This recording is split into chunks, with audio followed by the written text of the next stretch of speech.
So I love cigars. It's a favorite hobby of mine, and trust me, you don't have to like cigars for this story to apply to you. But I love cigars, and I love walking into this massively large humidor at Stogie's. It's here in Houston. The lounge, the total square footage of this place is the third largest in the world. You can find them online at stogiesworldclasscigars.com. But the story I'm going to tell you is about their in-store walk-in humidor. You walk into that humidor, and there's just a massive quantity of cigars, right? I'm not talking about individual sticks. I'm talking about different boxes, different SKUs. There's so many that it's very easy to imagine someone getting overwhelmed, where someone's like, I just don't know. Where should I start? What should I look at? And they solved this problem with maybe a $4 piece of plastic, right? What they did was they took this little plastic, attached it to a couple different boxes where it says, this is Jenny's favorite, or this is Jefe's favorite. And they take their key staff that people know as they come into the lounge. They know the folks that work there. And so now if you know Jenny, or you know Jorge, you know some of these other guys, you will walk in to what looks overwhelming in terms of SKUs, and you'll see these little, like, hey, heads up, check this out. It's Jenny's favorite, or it's Jefe's favorite. And it will shock you, or maybe not, that those are some of their best sellers. Now, if you've ever not, and like, let's say you're like, well, I've never been into a cigar shop. Barnes & Noble does the same thing. Barnes & Noble, by the way, is a physical building that reminds us of Amazon, right? If you're too young to know about Barnes & Noble, it's a physical bookstore. And they have an entire section that says staff picks.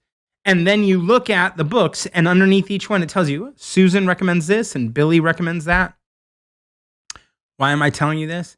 Well, in terms of persuasion, in terms of selling, when you have a massive SKU count and you still want to drive conversion, the last thing you want to do is let people get into that analysis paralysis phase, right? Where they're like, I don't know which book to get, or I don't know which stick to choose from. I don't know. And instead of letting people sit in that place of paralysis, you move them to purchase by saying, hey, by the way, I recommend this one, and they recommend this one, and this one is also recommended. And so at that point, you feel like, well, I don't really have to make a choice that is just on my own. I want you to think about it this way.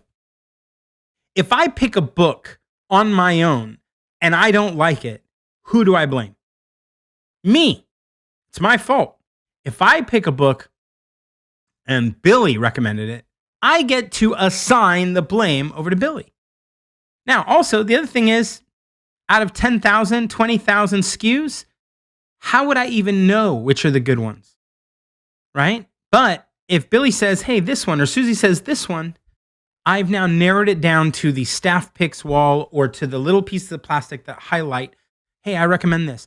Now I've narrowed my choice down. If I am looking for a cigar at Stogie's and I'm thinking today I'm going to buy 3 sticks, man, if there's 5 little pieces of plastic, I've made my choice a lot easier. If I'm going into Barnes & Noble and I want to buy 1 book and I have a wall of 20 books, I've narrowed down the decision-making to 20 options to choose one instead of 20,000, right? So at the end of the day, if your goal is e-commerce conversion for your online store, one of the things you could do in your navigation is go up there and create a staff picks, or staff favorites, or our recommendations, and create a single page that has some of your best options. It will reduce the friction, reduce the paralysis, it will reduce the stress, and it will increase conversion.